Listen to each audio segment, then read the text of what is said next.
Hey there, welcome to the Compared to podcast. I'm Heather Creekmore, and I'm really glad that you're watching or listening today. Today, we're going to talk about a topic that most of us don't like to talk about. That is suffering. Ugh, I know most of my life I would have preferred to believe that if I was a follower of Jesus, there wouldn't be suffering. And yet, that's not really what the Bible teaches us. And so today, I've got an interesting guest to talk about this topic. Her name is Melissa Kerley. Let me tell you a little bit about her. She's an active member of Oak Point Church. She's an advocate for children in the city of Northville, Michigan. She oversees the Learning Experience Preschool, and she's the center director and principal there.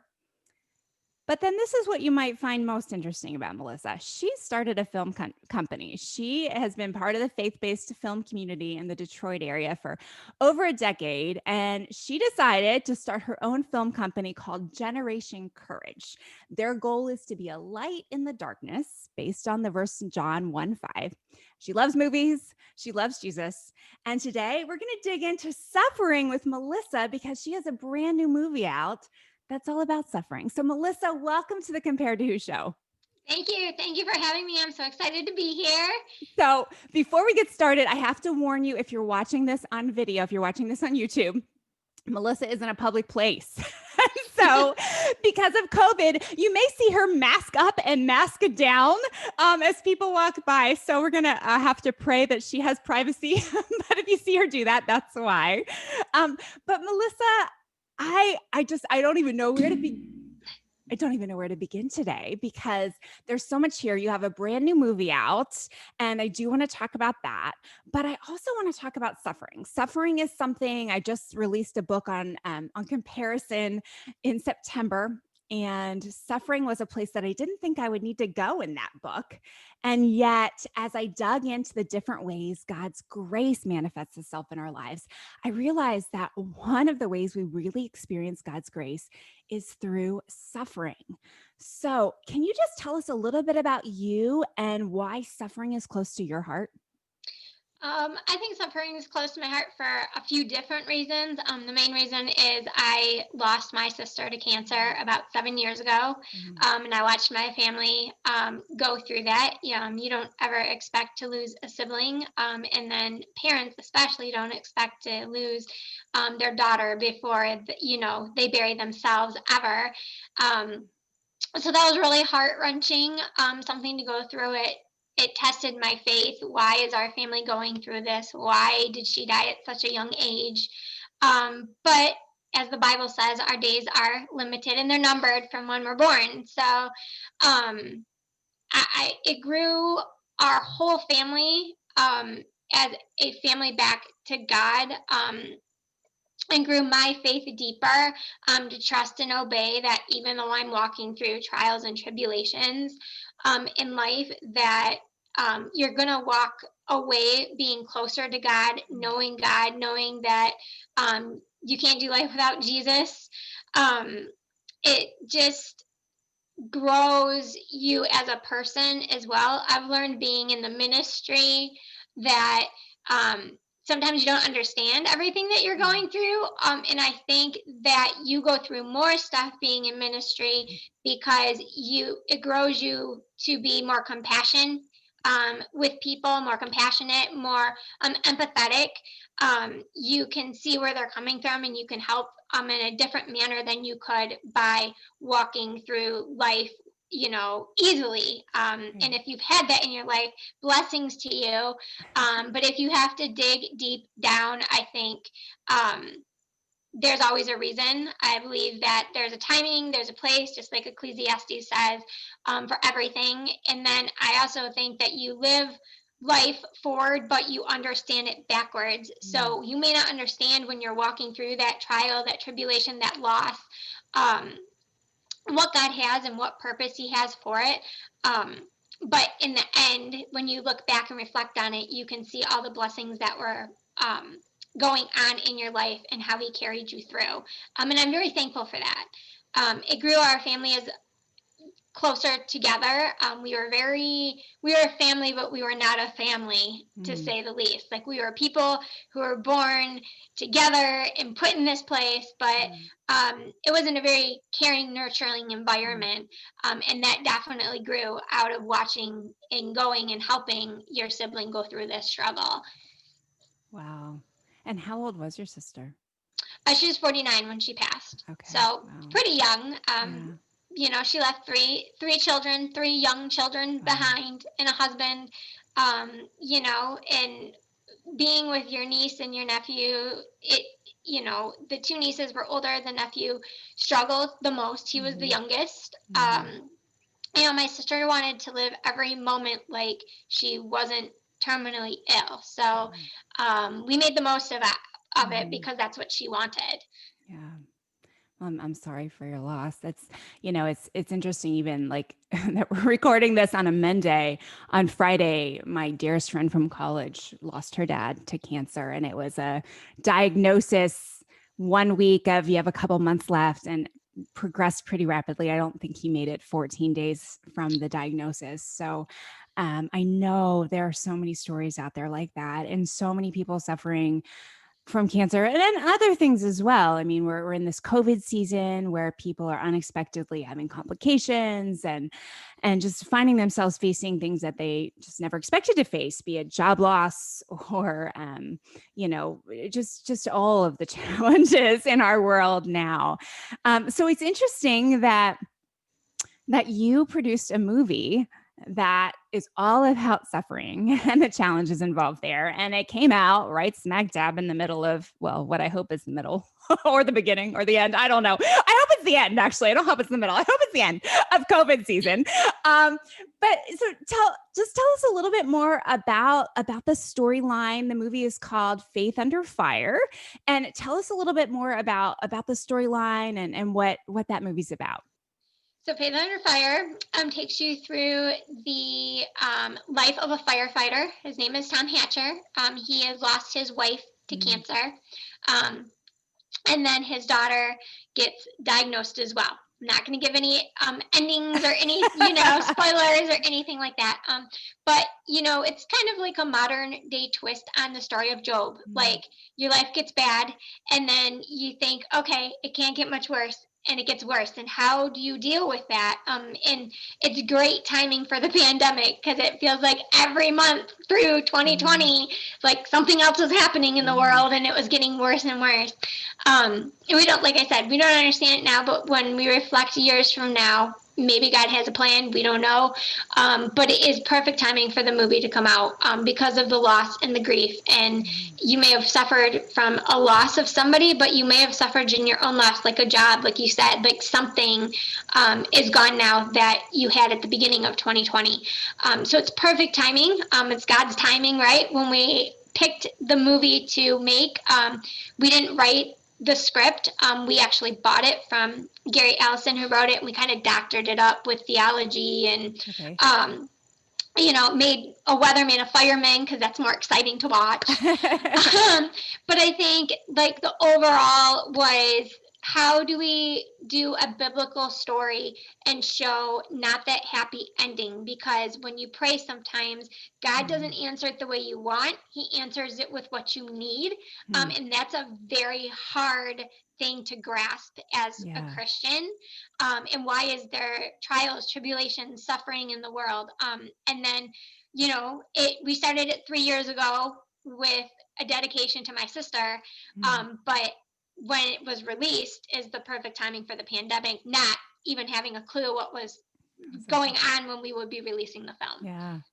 Yeah. So, okay. So I didn't prepare you for this, Melissa, but, so I'm just thinking in my head, I'm doing some research for my next book. And one of the questions that I've been throwing out there to women that follow me on social media is whether or not they watch Hallmark movies. And I've been researching, like what the appeal is. And as I put stuff on social media, I found I've got two definite camps. Like there's oh, they're cheesy, they're so predictable, it's always the same storyline. And it is, right? It's so predictable. And then I've got the other camp that's like, I need this like predictable, like nothing's gonna upset the apple cart, because I know that they're gonna have like the near miss kiss at the 1 hour mark. And then, at the like 20 minutes left mark, like they're going to break up, but then don't worry, because with 5 minutes left, they're going to come back together. And I need that kind of stability in my life. So from like a producer's perspective, I would just love to hear your thoughts on, first of all, like what is it like to have to kind of go against the grain to produce a movie that maybe doesn't, again, I'm not going to give any spoilers or anything, but maybe doesn't like do exactly what a viewer would hope it would do.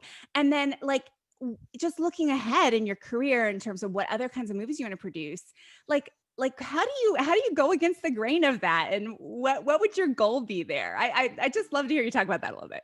So I love Hallmark movies. I'm in the boat where, yes, it's a formula. I don't care. I'll watch them all day long. I know what's going to happen. I can put them on in the background and I can zone in. I'm like, okay, we're at this part, like you said, where they miss and then they break up. I got this. It's different faces, but it's the same storyline. It's all about Christmas. It's all happy. Yep, I'm on my couch from, October to January watching them. So I get it. I think that there's a need for that. People watch for entertainment value, and it's happy, and you can get soaked up into it, and you need that. But then there's also those movies that are heartfelt, that resonate with people, that do dig deeper. We want to get a biblical message out there. We want good, pure, clean entertainment. However, when you come out of the theater, I don't want it to just stop as I watched a fun movie with a happy ending and my 2 hours are done. I want you to take it with you, and I want you to dig deeper. So it's really a ministry, but it's also for entertainment. And that's something that we wanted to do. And yes, we did the courage of going against the grain, because not everybody has that, like I said, that happy ending. So how do you show that?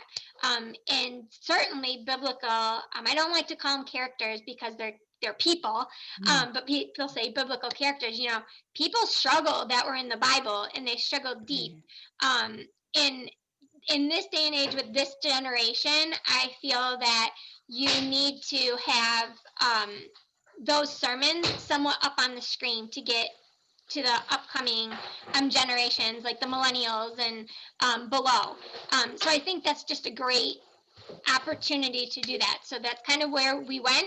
We didn't want to do a happy-feel-lucky movie. We wanted to do something that was real and tangible that people could feel. And so, like I said, I don't want to give any things away. However, you're gonna need a box of tissues is all I'm gonna say. So. That's awesome. Yeah, well, it's interesting because, well, as I was researching, like, why do people watch Hallmark movies? One of the experts that they talked about how, like, it's a stress reliever to have it be so predictable. But I love how you're kind of pushing the boundaries, because yes, there's a need for stress release, right? There's a need for us to do things that are just, like, oh, I can just relax. But then I think there's also a very real need for us to grow, right? To be challenged, to think. And a lot of times our entertainment doesn't do that. So kudos to you for doing that. I think that's an awesome goal. So you have Dean Cain in this movie, which most of the people watching, well, I shouldn't say most, but I would dare to bet that a lot of the women watching or listening were big fans of Lois and Clark in was that the 80s or maybe the 90s? I don't remember when it was out. But so you all know Dean Cain, Kevin Sorbo. I know him because he and his wife do the same homeschool program that we do, Classical Conversations. So I have seen he and his wife talk about classical conversations stuff a lot. So I was familiar with him. And then the main star, tell me what his name is. Nick Vassopoulos. And Now, where would we Nick's know him from? So you would know him from he was in LA for quite some time, and then he's originally from Michigan, which is where we shot Okay. most of the film, and he moved back here a few years ago, and we were lucky enough to cast him, and so we would know him from like my what's that movie Oh, Big Fat Big Greek Fat Greek Wedding. Wedding. Oh yeah, I love that movie. He's Okay. done a few Reign Over Me. He's done some Okay. smaller parts and some bigger Okay. films, but spent a lot of time. And he's just a phenomenal actor. Um, his character goes deep down into a very depressed mode. And I Okay. think to get to that level, we needed somebody like Nick. Mm-hmm. And so it was just wonderful to have him on set. So talented, so knowledgeable.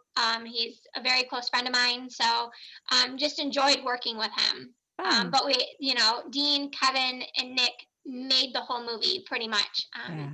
We have phenomenal cast and crew, and it was all divine purpose, divine intervening of everybody that we had, and we were just so blessed to have that amazing cast. Awesome. Okay, well, let's go back to talking about you.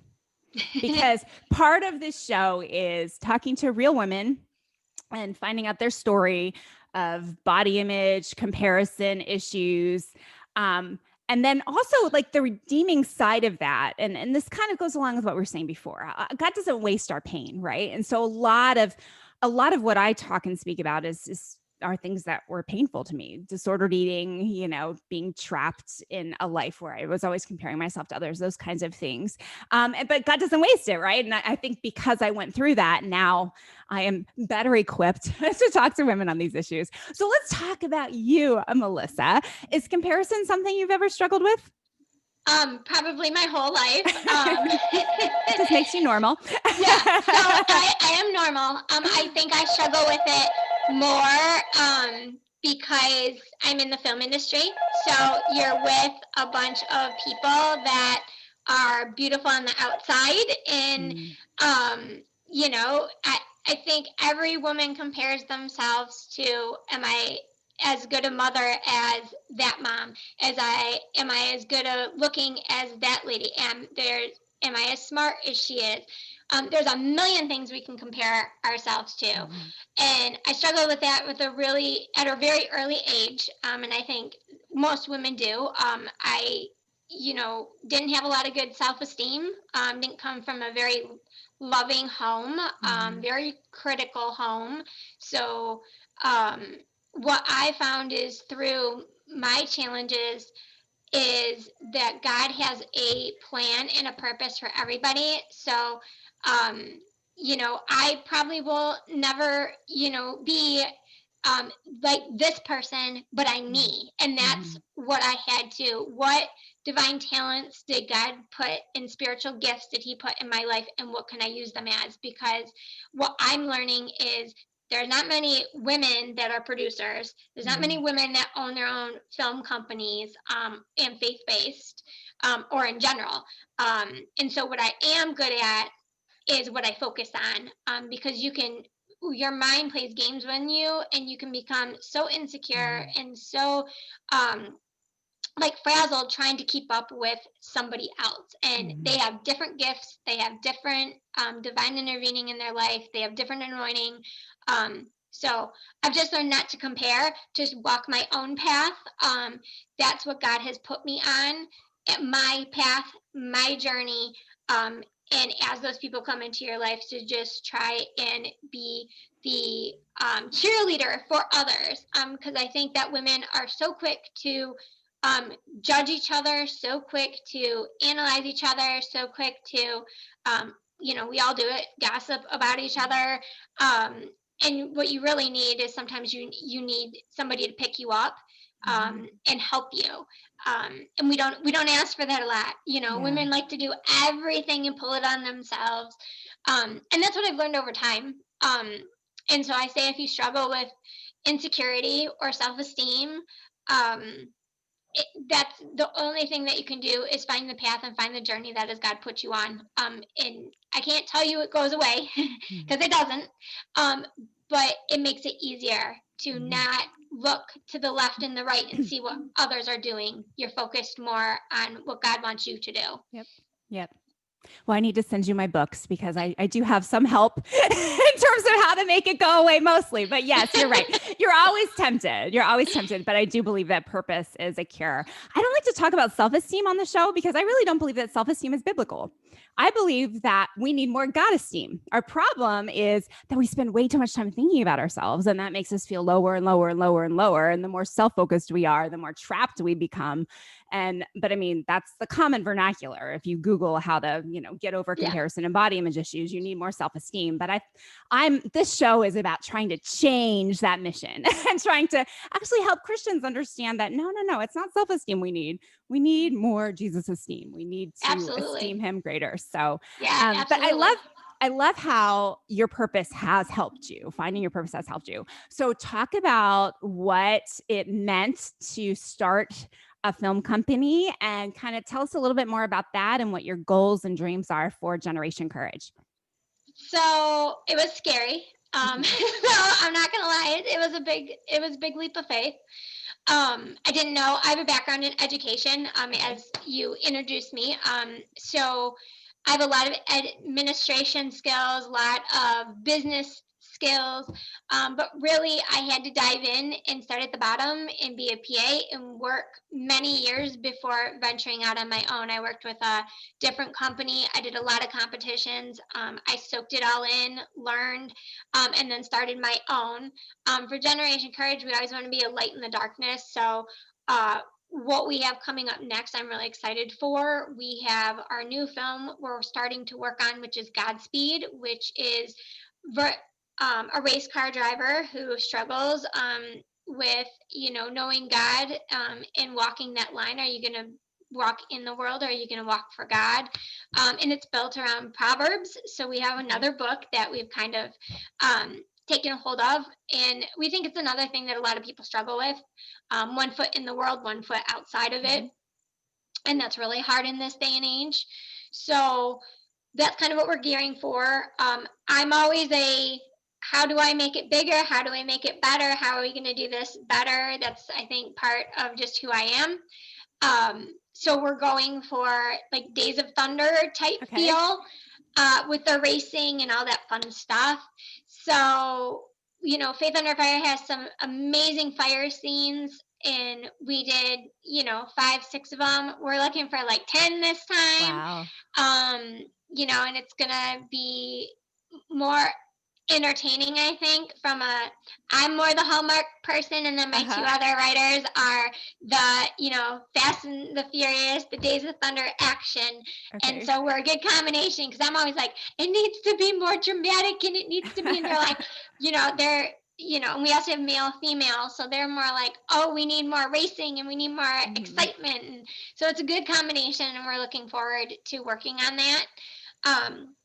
But we are doing a lot of advertising this time. So if you own a company, or anybody that does, and they want some advertising, they can get in contact with us, because we're looking for sponsors to put your logo on those race cars, because we're going to have lots of sponsorship opportunities. So if that is you, please go to generationcourage.net, and you can find out more about our upcoming project. Awesome. So I could have Compared to Who on the side of a race car, you're saying? Yes, absolutely. Or a jumpsuit or a helmet. We've got all kinds of opportunities. Awesome. That's super fun. And I have television experience. So like if you need someone to like play a female race car driver. Yes, there is that opportunity as well. We need some background racers. People are very excited about this. I have a feeling that some of our background racers are going to be snatched up very quickly. So if you want that, go to our website and find out how to do that. That's so fun. I'll just tell my husband I need to go to Michigan for a couple weeks. Although my children do think I'm a race car driver, so I may be qualified. But anyway, that's so fun. Okay, well, Melissa, one last question, because I feel like this is a unique opportunity talking to a woman in the film industry.